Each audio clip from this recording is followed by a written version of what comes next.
This is an Ellis Mowers and Mower small engine repair. Stay connected on Instagram and Facebook at Ellis Mowers and More. Comments or questions? Leave them below or email me, ellis@ellismowers.com. Parts used in today's repair are found using the links in the description below. And as always, like and subscribe for more small engine content. On today's repair, we have a machine here that I don't think I've ever had before. This is an overhead valve Eager 1 Tecumseh Craftsman rear drive self-propel push mower. Sometime from the early 2000s. We'll check the date code and everything if we've got that here. But the coolest thing is an overhead valve Tecumseh on a push mower.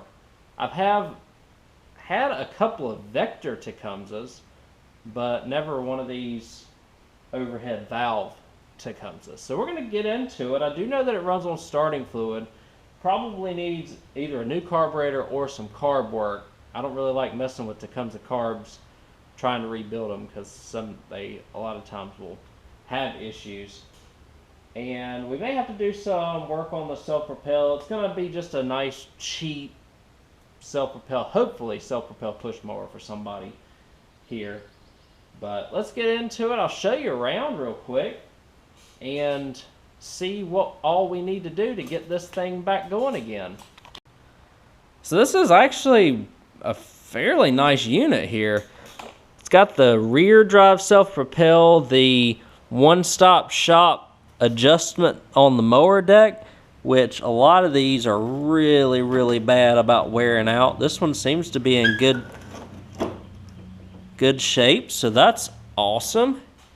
We'll go back to the back here. This is for the model number 917377910. Oh, 4/20 of 99 is when this was made, so it was actually before the year 2000. And we just have to see, so we have some pulleys here that just need to be freed up on the self-propel, hopefully. So we may have to work on that a little bit. I don't want to gouge any of those pulleys out before we know for sure. It's actually got an adjustable speed up here. The cables still work. I got this as a part of a free lot in exchange for fixing that 2-part RX-75 John Deere that I had on the channel. So I don't have any money in this, and we'll see what we can get going on it. So it's still got the old rear gas tank. It's pretty cracked up. We'll replace that. Carburetor actually is the same carburetor that they put on all the other Tecumsehs, so that's going to be an easy fix or an easy change. And air filter will almost definitely have to replace that. I have a ton of Tecumseh air filters here. Yeah, that one's pretty oily. Ton of Tecumseh air filters. And let's take a look at the blade before we get going on this. Blade is going to be just needing a sharpen, so that's awesome. And I'm hoping that the only thing that we've got to do here to get the self-propel working is free this pulley up again, right there, underneath the main tension. And in order to get it going again, well, while we're here, I'll show you all that it at least runs on starting fluid.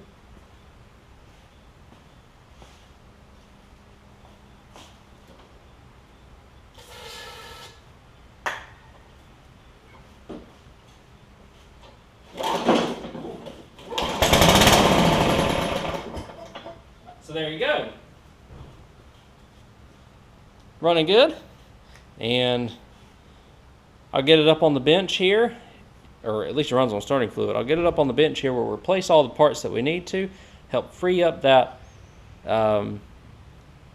pulley for the self-propel, and then we'll see what else we need to do in order to get this thing back in sellable condition to go to a new home to run reliably again.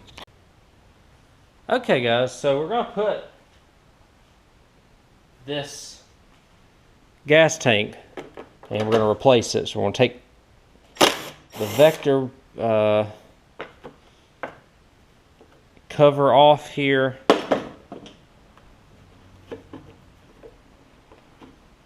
Just get it out of the way. We're going to have 3 5/16, or maybe it's only 2 on this one, to get us off for the gas tank. I've already disconnected the fuel line. There was no gas in the tank. The gas cap also was a little damaged, so we're going to replace that as well. I can show you the oil though. This oil is really clean actually, so that's a plus. And it just flies off like that. I gotta find, ooh, there's a little bit of gas in there, but not enough to matter.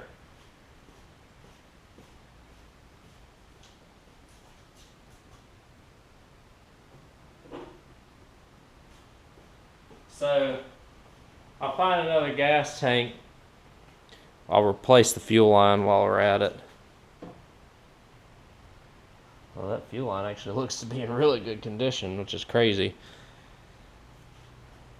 And so I'll give you some information about the engine model.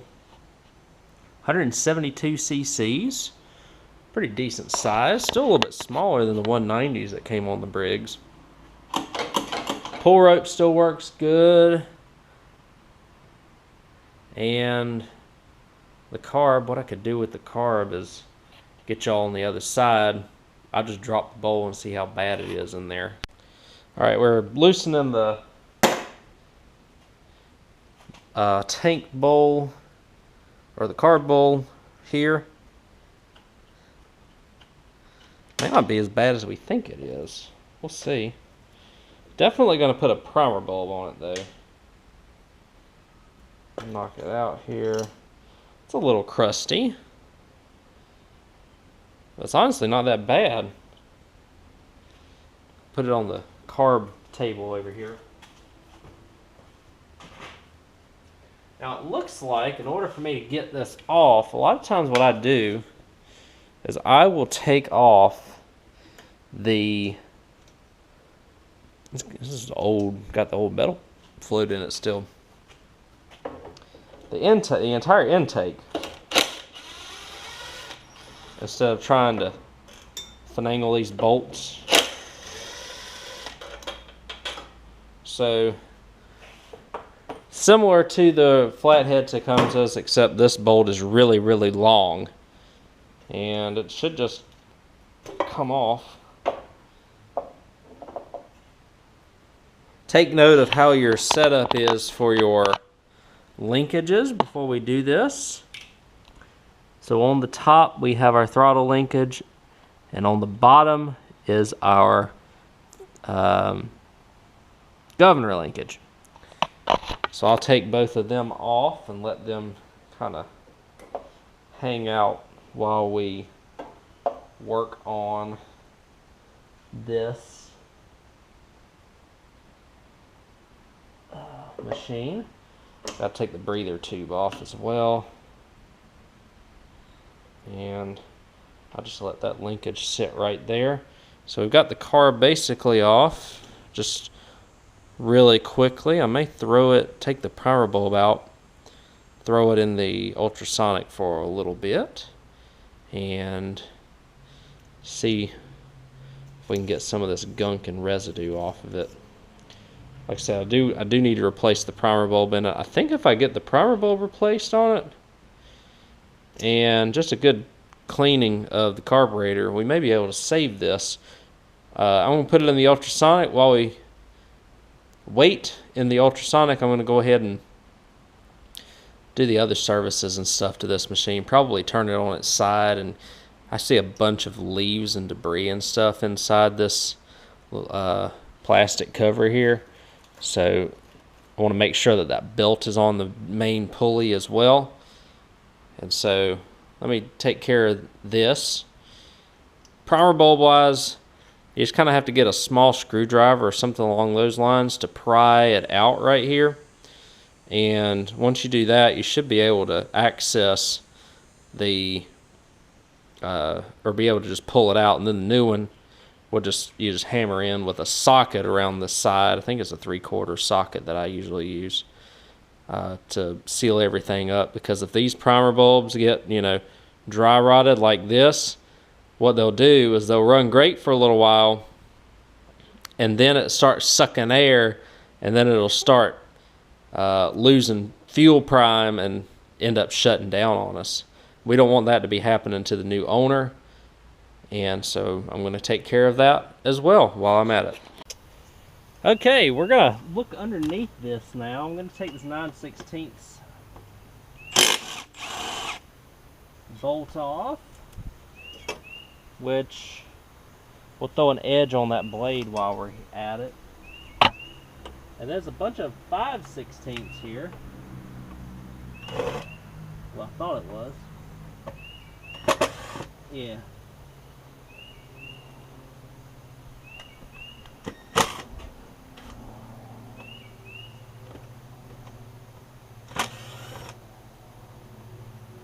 Put them probably all up in the way here. It's just these 4 5/16. I don't know if this key will come off. It probably won't.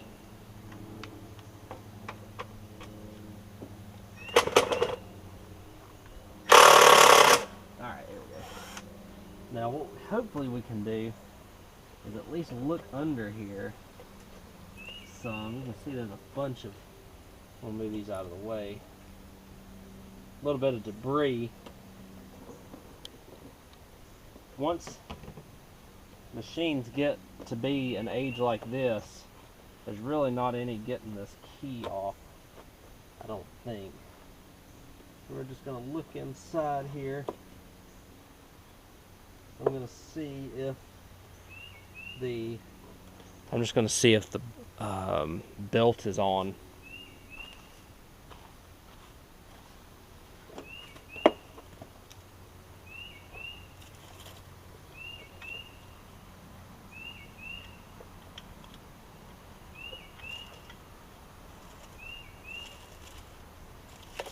So yes, I can confirm the belt is on the main pulley.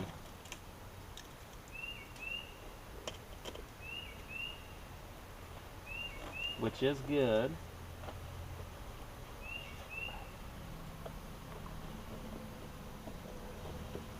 Let's see if we can get some of this stuff out of here. Ain't got to get it all, but I would like to get most of it.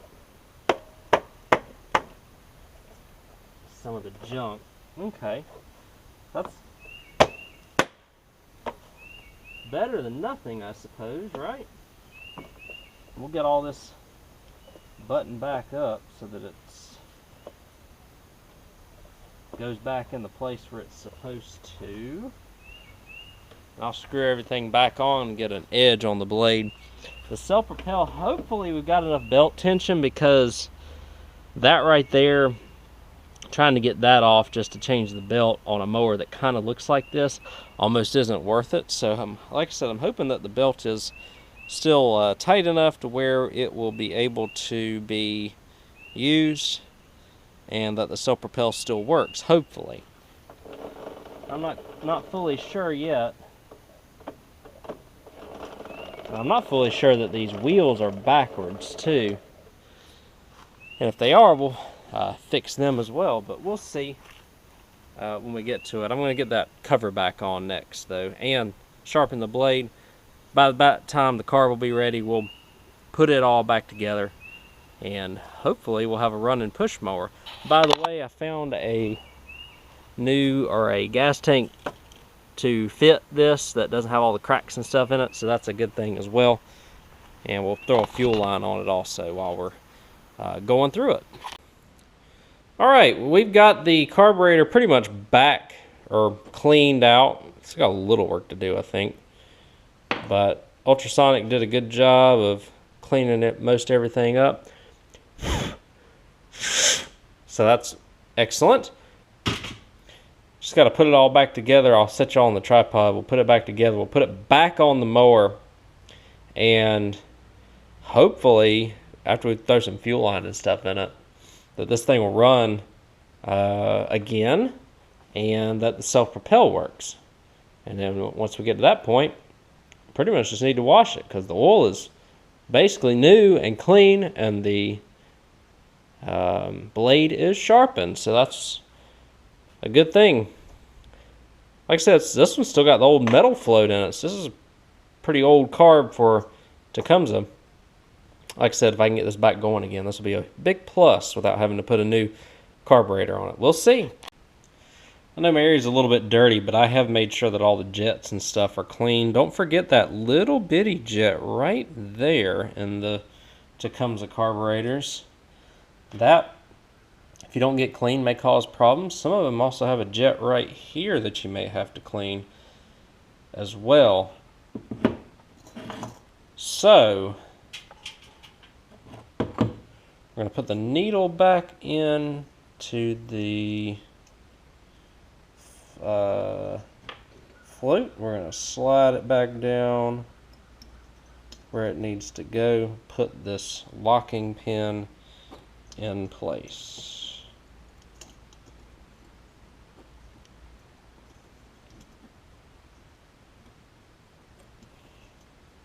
There we are. Now we're going to put the bowl gasket, or the bowl, back on. Let it fit up against the gasket. The gasket's actually in pretty good shape on this machine.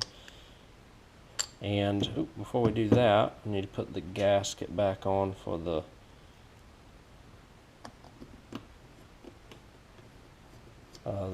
jet here. And we're gonna just take the ratchet,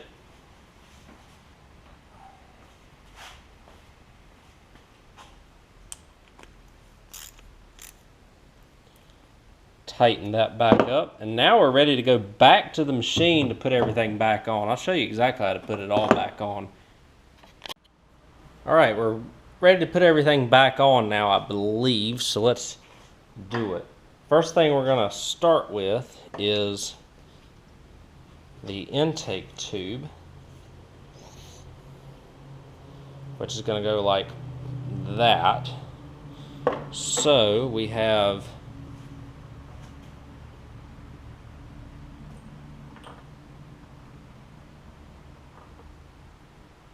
a couple of nuts and bolts for that. We're going to do this before we put it back onto the machine. So this one with the throttle spring bracket on it will actually go on the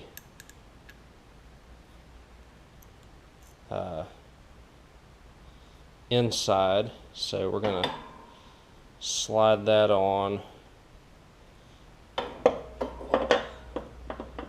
You almost need 3 hands to do this, but you slide this on and then put the bracket on right there. Tighten it up. You want to have that thing sticking straight up whenever you finish with it.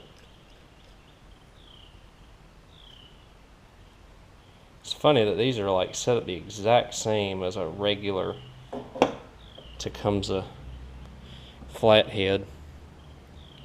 We're going to do the same thing to this one.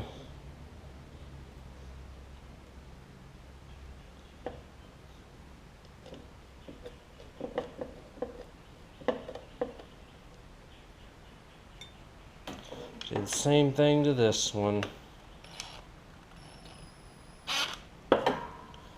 Gotta get a 7/16 wrench to tighten it.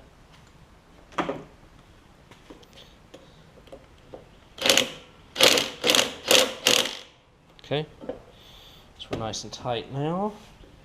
Do the same thing to this one.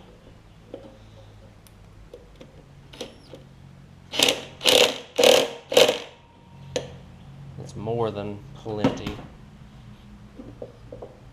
Hopefully that's in a good spot.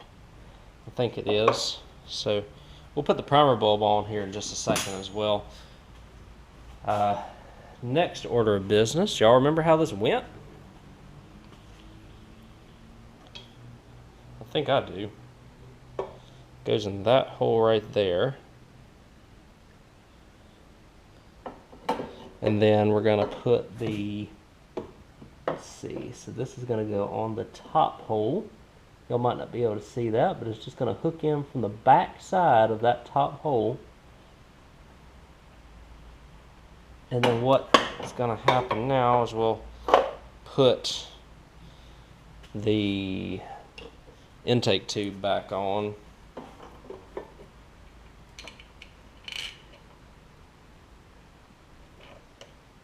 You can replace the gaskets when you do this, but I've learned that they don't really, the Tecumsehs aren't terribly picky when it comes to that, so that's a plus. There we are. Okay. See if we can get this in. There we are.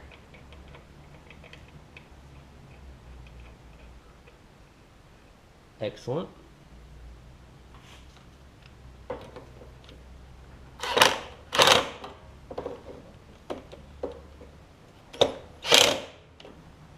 Get a 3/8 socket to fix that.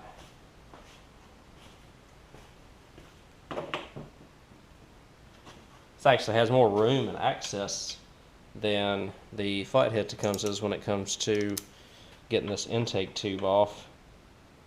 You can do this without getting the intake tube off, but it requires a lot of finesse in order to get that bolt off, especially. You may find it easier to take the exhaust off. I try not to take exhaust off because of the potential for them to have an issue with the bolts breaking off. So that's why I typically don't do that. I'm going to take this and the spring, put it back in the hole here on the bracket for the, that'd be the, I guess the governor.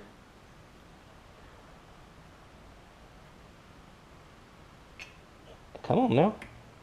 There we are. All right, so all the linkages and stuff are back up.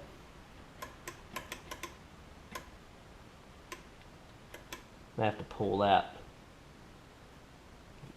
throttle out a little bit more. I may have put it on the wrong, no, I couldn't have put it on the wrong side, could I? I probably did. But that's okay, we'll make it work. Just have to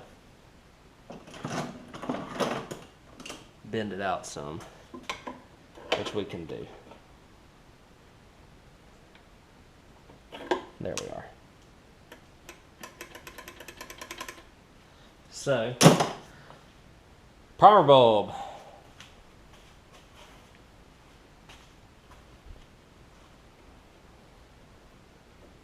Is, I believe, a 3/4. Yes. And you just take a small hammer, or you can take a big hammer, it just kind of depends. Just tap it very slightly.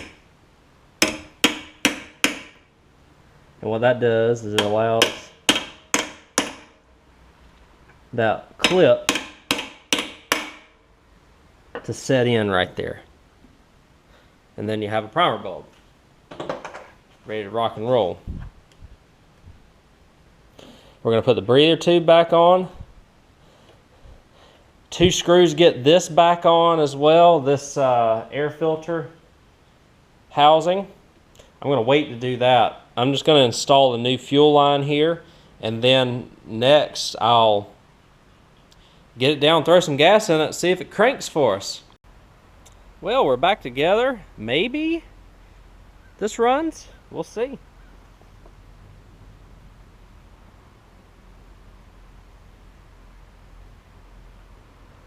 Let's see.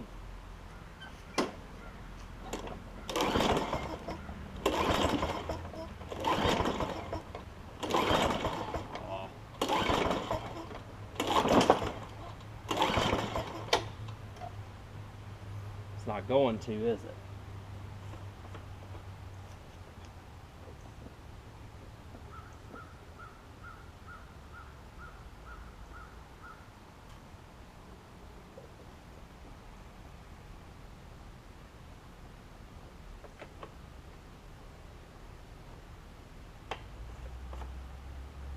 I do that just in case the float is stuck.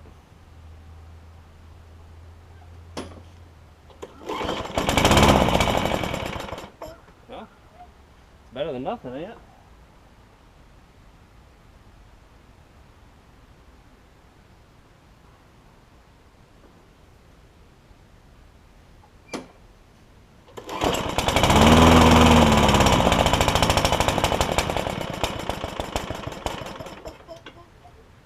Like I said, I think I put the throttle on the wrong side, so I may have to rectify that. I'm going to toy with it. Just give me a second here.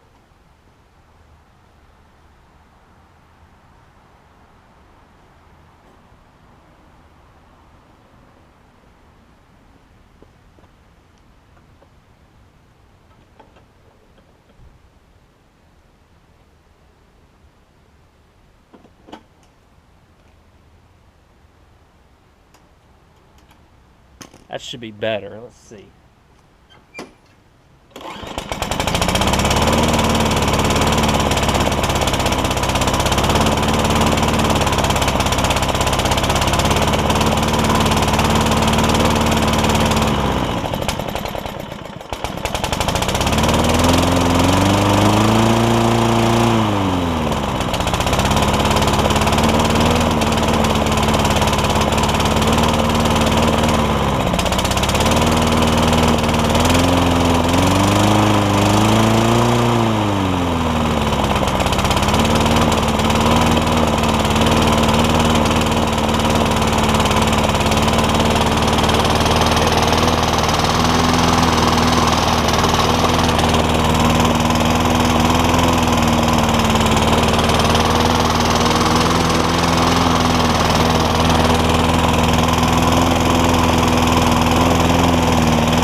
I just need to get that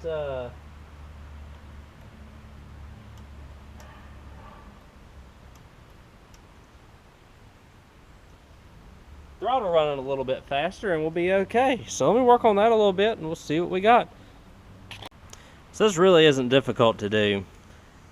I was just trying to be lazy and it wasn't the way to go. Just took the two intake screws back off, which allowed me to get right here. And so we're going to put it on this side because that's the side it needs to go on. Voila. Okay. So I need to put this back on though. It's got to go underneath the linkage. Then it's going to go just like so. Because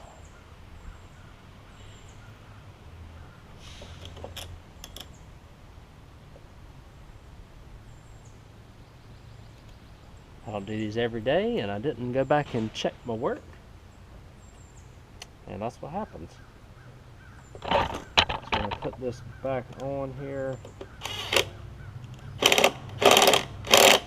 Okay. And now we'll put the intake tube back on as well.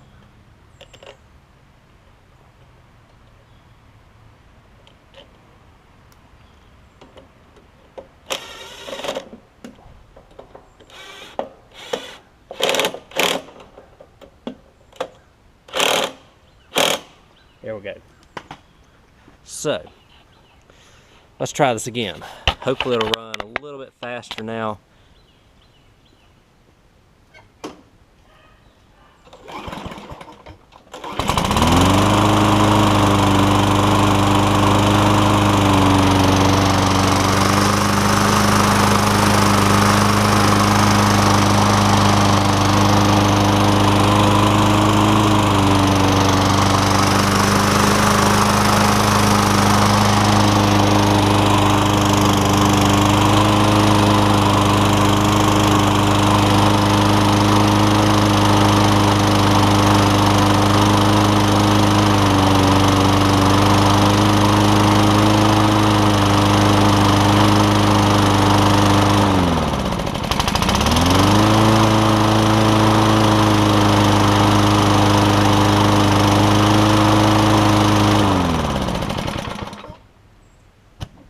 other plus is I have a bag for this mower. The self-propel wasn't allowing it to go in reverse earlier, but now that we're loosening everything up, that's starting to come back. Carburetor seems to be working okay. We'll let it run for a good, 10 to 15 minutes. I'll throw an air filter on it.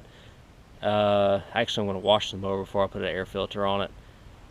And what else do we need to do? Oh, one other thing we need to do.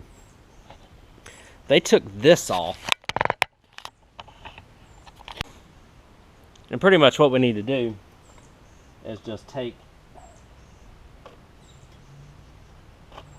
this back off and get the spring situated correctly on it, because that's currently what the issue is, which that can be a little tricky. You got to be careful with it. A lot of times you just kind of take these things and bend the springs over a little bit, which I'm not going to be able to show you on camera, but you'll take them, you'll bend the spring over, and then just kind of let it sit down. You can put pressure on it while you shove this little piece back in it, and that usually will keep it. So I'm going to try and work on that, and I'll clean everything up, I'll add the bag to it, and I'll give you all a final presentation. I think it's going to turn out fairly nice. It's just a shame I don't have that rear cover back there, because that would be a huge plus if I had that rear cover. Be able to put that back on and be done. It'd be a super nice mower after that. And there it is, all finished. I'll show y'all the final look around here. Obviously we have a little bit of weathering and stuff still on it, but again, we're talking about a mower that's over basically 25 years old now, so we're not talking about something that is going to be a showpiece by any means. But it cleaned up fairly well. I wish it had this on it, the little cover that goes over this. I don't have one in my stash, unfortunately, so it's just going to have to remain exposed. Probably knock down the price of this mower a little bit. Probably going to be like, I don't know, I may try and list it for $120 since it's a working self-propel push mower, but I probably am going to settle for about $100. I'll show you that it runs real quick.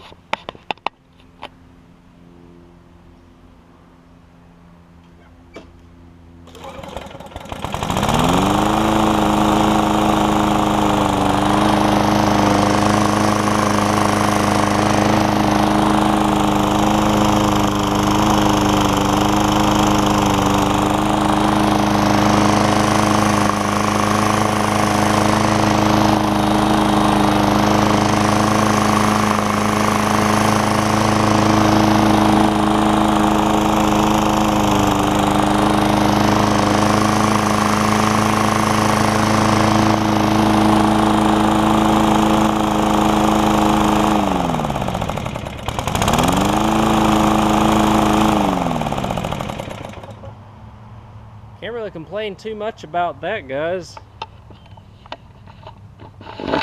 It's the first for me here, though. The Tecumseh overhead valve eager one. Don't really get a lot of these very much. Let me know if y'all have. I know a lot of the folks in the northern states got a lot more Tecumsehs just because of the popularity of them with snow blowers. And these machines, like I said, I've just never seen one before, so it was kind of cool to fix. Very similar to a regular flathead Tecumseh. And we'll see, you know, what, I don't even know how many of these are made, but I know they're not very popular in a push mower application, at least down south.